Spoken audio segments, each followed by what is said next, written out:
Kapag nagbebenta ka sa mga malalapit na kaibigan at pamilya, kahit gaano pa kaliit ang benta mo sa kanila, pakiramdam nila kumikita ka sa kanila.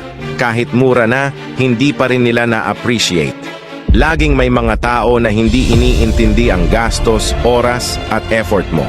Mas pipiliin pa nilang lokohin sila ng iba at hayaan ng iba na kumita kaysa suportahan ang kakilala nila. Kasi sa isip nila, lagi silang nag-iisip ng magkano ba ang kinita niya sa akin? Kaysa magkano ba ang natipid o kinita niya para sa akin?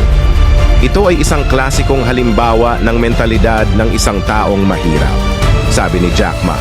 Tungkol sa sales, kapag nagbebenta ka, ang unang mga tao na magtitiwala sa iyo ay mga estranghero. Ang mga kaibigan mo ay mag-aalinlangan, ang mga kakilala ay lalayo, at ang pamilya ay maaaring tingnan ka ng mababa. Pagdating ng araw na magtagumpay ka, ikaw na ang magbabayad ng mga dinner o mga kasiyahan. Mapapansin mong nandoon na ang lahat, maliban sa mga estranghero. Nagustuhan mo ba ang kwento ko? Kung yes, mag-follow ka na sa Mr. Dekdek Internet Cafe, ang pinaka-affordable na computer shop.